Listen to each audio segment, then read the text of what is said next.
Welcome to Inside the Vandals, a weekly show covering men's and women's basketball.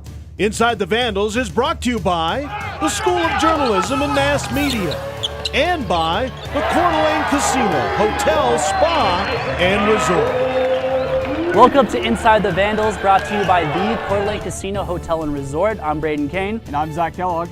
Both the men and the women with one game this week. The women played earlier today on the road at Montana. The men play Montana tonight right here in Cowan Spectrum. The women last week were also on the road against Montana State. Zach, I know you were watching that game. Kind of take me through how that game went. They were a little bit slow going on the offensive end, didn't score a ton of points in the first quarter, but then the Splash Sisters did what they always do. They started getting it going offensively and it led them to a big win on the road in Bozeman. As I said earlier, the men played tonight against Montana. They also played Montana State last week here at home. A little bit of a different result, taking the 67-77 loss. But I had a chance to sit down with Coach Don Verlin earlier this week to discuss last week's matchup and look ahead to tonight's matchup against Montana. Joined now by head coach Don Verlin. Coach, as always, thank you for taking the time out of your day to join us on the show. You're welcome. So we'll start off looking at last week's game. You guys had Montana State here at home. Didn't get the result you really wanted, lost by 10, but just tell me what some of the positive takeaways from that game are for you guys. Well, obviously we're getting better. And the one thing I liked about last week's game, and like you mentioned, did not like the result, but we didn't play a great first half. I thought our guys responded, came out and played a lot better, especially offensively in the second half. So I was happy to see us respond to not playing a great first half, showing our resiliency and coming out and battling in the second half. Well, Tyler Hall and Harold Frey from Montana State, two guys that you guys were definitely looking to slow down and stop, which you did a pretty good job of throughout the whole game. They kind of caught on at the end. How do you feel like you guys did overall with your defensive schemes against them and stuff? Well, Hall and Frey both are excellent guards and have been for a long time in this league. And like you said, we did a good job on those guys for a majority of the game. Probably the difference in the game was we allowed Tyler Hall to get way too many easy, not really easy, but open looks there in the second half. And the good player that he is, he responded by knocking him down. I saw you guys kind of going in between some zone and some man. Do you think that kind of rattled them a little bit, or worked to your advantage? That was the game plan, is to break their rhythm. And I thought it worked good in the first half. I thought they made some very good halftime adjustments, and they were able to execute offensive against both our defenses there in the second half. Well, your guard, Cameron Tyson, kind of had a rough night shooting, but what are some of the things he can still bring to the game and onto the court for you, even if he's having a bad shooting night? Well, first and foremost is him being out there puts a lot of pressure on the defense because he can shoot the ball so well. Definitely. And as I've said many times throughout this season, he's going to be one of the greatest shooters in Vandal history. So just his presence out there really puts a lot of pressure on the defense. And as Cameron continues to grow and continues to be able to fight through not having a good shooting night, that'll make our team a lot better. Looking forward now to tonight's game, you have Montana. They have a really good one in Ahmad Rory. How do you slow down a guard like that, who's had some Pac-12 experience, first team All-Big Sky last year? Well, Ahmad's one of the best players in the league, if not the best, and Montana's arguably the best team in the league. So, and the most experienced team. What we've got to do is sustain our intensity, sustain our effort, and continue to compete no matter what happens. We have to understand that Ahmad Rory, Michael Ogini, Jamar Ako, those guys are going to make some tough shots. But what you got to do is you got to sustain it and continue to grind and fight and fight and fight. We expect one heck of a game. We know how good they are. And our whole focus in this game coming up is how hard can we compete and for how long can we do it? So they're 4-2 in conference. One of the losses is actually to Eastern Washington. Definitely an upset loss for Eastern. Eastern made them force 13 turnovers.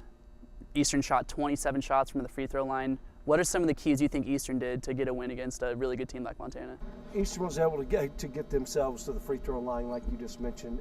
That's a key thing, because if like all of us, when you get a team in foul trouble, obviously they have to go to their bench, and that's what that Montana had to do. Aka was in a little bit of foul trouble, and I thought that really benefited Eastern.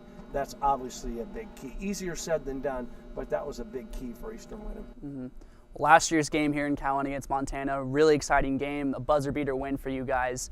Do you feel like picking up a win here at home is really important in this series, so then you can kind of have the momentum heading to Montana, which is a very tough place to play? Yeah, every win is important at this stage of the year. You know, what this team has got to continue to do is stay the course, continue to keep fighting, continue to keep our goals and focus what we need to do on the forefront of our mind, and that's probably the most important thing is that you can't allow one game to define your season. What you got to do is allow how you play day in and day out to define your season. For sure.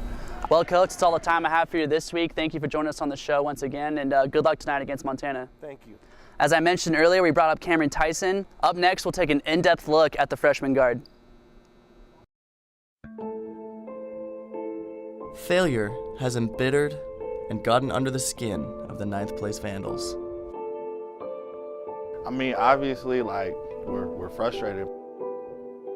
I mean, nobody likes losing, but at the end of the day, like, we know that we're young, and we know that, like, next year after that, like, we're gonna have something solid put together. But the season is early, and the energy is sure to be electric when Idaho plays host to rival Montana in a pivotal Big Sky matchup. It is a chance to turn our season around, and I mean, we've been preparing all week, and they're one of the best teams in the conference, so at the end of the day, I feel like we can send a message throughout the whole league. We got a strong core, and so I feel like at the end of the day, we're gonna start winning those games.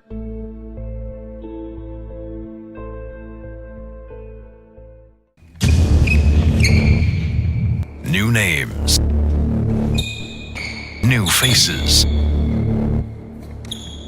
They're back and ready to finish.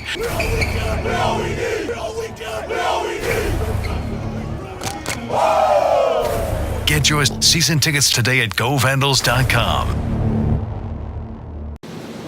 It's getting cold out there, but it's getting hot in here. Because at Coeur d'Alene Casino, we're turning the heat up to 90,000. Play with your Core Rewards card now and earn entries to win a share of $30,000 in extra play cash on January 25th and 26th. Plus, qualify to win a share of $60,000 cash. It's getting hot with a cool 90 grand. Only at Coeur d'Alene Casino. See Core Rewards booth for details. Welcome back to Inside the Vandals, and the women's team, they played back-to-back road games last week against Montana State, where Michaela Friends and Taylor Pierce dropped 14 combined threes in that big road win. They played earlier today against Montana. Earlier this week, I had the chance to sit down with head coach John Newlee to discuss the win over Montana State and then their game plan ahead of the game against Montana earlier today.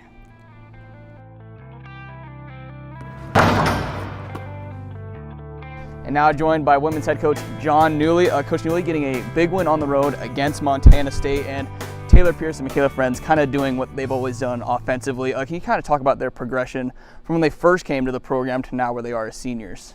Well, obviously the progression has been tremendous. As freshmen, they came in. I knew they could both really shoot the basketball. Taylor in particular, bringing her in, I thought after watching her play her senior year of high school in the club, Michaela was more of a scorer. She could shoot it, but she could get to the rim and do different things. But they both really progressed, and Taylor's become a scorer now. She can finish at the rim, shoots her jump shot, pull-ups, those kind of things. And Mike's three really got better as she's been here, and just really elevated her scoring levels around the rim. So the progression's been tremendous. Both great kids, 4.0 students. You couldn't ask for anything more as a coach. And also in that win against Montana State, Juliet Jones, the graduate transfer who used to play at Ohio State a little while back, she had 13 points off the bench, her season high for the team. What was kind of your reaction to her, just her performance in that game? Well, I think it was her best game of the year overall. I thought she really came in, settled things down from the point guard spot, and she's had to play all over the place, 1 through 4 for us, which is different for her. I know coming in, she just wanted to be a straight point guard, but she's been able to be our Swiss Army knife and really fill in at all kinds of spots. Thought she did a great job of running the team, hitting her shots, but more importantly, she attacked the rim and finished, and that was huge for us. And then Looking more at the bench, what are your expectations for how the bench is wanting to play for the conference season? Well, I like to get some more people, maybe more extended minutes. It depends on the matchups. And really what's keeping some of those guys from playing is the defensive end. We got some prolific scorers on the bench. Janie King can really shoot it. She can score. Chase can really score. Nina can score. But those guys defensively, we have to have the right matchup to get them in the games. But they've really done a great job of staying engaged. Our bench has been tremendous. The enthusiasm, and the support that they're giving the people on the floor is great. And going off the defensive performance, you guys held Montana State to 32%, or right above 30% from the field, 20% from the three-point arc, but then allowed 40 points in the paint. You kind of touch a little bit more on your guys' defense performance in that game. Yeah, I think Lizzie Klinker was a key. She shut down their leading scorer, a transfer from Seton Hall, who was averaging 21 a game, held her to 9. Between her and Haley Christopher, who came off the bench defensively for us as a freshman. So that was the key to us. Their big kid got some inside, but that's okay because we're concentrating on the perimeter and stopping their perimeter guys. So we knew we'd give up a few inside, and we were fine with that. And then looking ahead now to going back to Montana, this time to Missoula to face the Grizzlies. Jace Henderson, their leading scorer on the team, but they have 4 different players on that team who are averaging in double digits right now. What are you guys going to have to do defensively to try and limit that kind of team that has a balanced scoring attack with any one of them able to go off at any time? Yeah, it's going to be different. We've been used to kind of concentrating on one or maybe two people on the other team from a defensive standpoint. Now we are going to have to expand that and make sure that we limit their looks and limit their good looks. Obviously, they're going to get shots, but I think we do have to keep, Henderson, we got to keep her off the glass. But the other guys are just going to have to dig down and I think play really good on-ball defense, which is something we've been working on. And with the splash this year, it's always going to be a focal point of the opposing team's defensive game plan. If they have a tough time getting going against Montana, who else will you look to get things going offensively? Well, I think that's when, our X factors have to step up. Juliet, Gina, Markson has to, start making some shots from the outside. I feel like the Klinkers can come in and really we can pound the ball inside on Montana and take advantage if they're going to double up Mike and Tay. So we have other weapons. People don't understand that, but we've won games where we've gone 4 for 30 from three-point range in one game. So, we're a little more diversified than people think. And finishing things off, you guys actually got a new recruit on the team, pretty highly sought after coming out of high school as a transfer. You kind of touch on who she is for maybe the fans that don't know. Yeah, Shalise Smith. She was ranked as the number 7 wing in the country coming out of high school, 48th best player in the country overall, which is a huge get for us. Things weren't working out for her at Arizona. She had offers from Arizona, Cal, UCLA, USC, Georgia Tech, one of the most highly decorated high school players there were coming out. So for us to get her is fantastic. We actually got her through my wife, Kara, who was the volleyball coach here, and Natalie Jensen, who was the volleyball player here, is really best friends with Shalise. And so when she was coming out, she called Kara. Kara told me, and the ball got rolling. And Shalise has been here for a couple practices. Love what we see so far. She's so athletic. Going to give us an Allie Ford presence at the rim, but really from an offensive standpoint can be very explosive. All right, Coach Newlee, thank you for joining us here today, and best of luck to you guys against Montana. All right, thanks. Last year, they played for the conference championship and came so close. This year, they're back and ready to finish. Join Idaho women's basketball on their 2019 journey to a Big Sky title. Don't miss 14 home games, including a challenging 10-game conference schedule. Season tickets start at just $60. Get yours today at GoVandals.com. 18-19 Vandal women's basketball, ready to finish. Welcome back to Inside the Vandals, brought to you by the Coeur d'Alene Casino Hotel and Resort. As we prepare for tonight's game, we'll take a look at the Big Sky Conference schedule and how it's changed so dramatically. Our own Harrison Lashinger joins the show to give us some details. After North Dakota decided to leave the Big Sky Conference, the scheduling committee had to deal with something that never happens: an uneven number of teams in the conference. For the third time in Big Sky history, all of the teams will play a home and away game against each other, adding up to 20 conference games. Due to the schedule changes, the days Big Sky games are usually scheduled is changing as well. Instead of the normal Thursday and Saturday games the players and staff are used to, they will be playing Monday games as well. Also, the Big Sky tournament will be leaving the state of Nevada and coming to Boise, as the tournament will be played in the CenturyLink Arena as their 3-year contract begins. For Inside the Vandals, I'm Harrison Lashinger.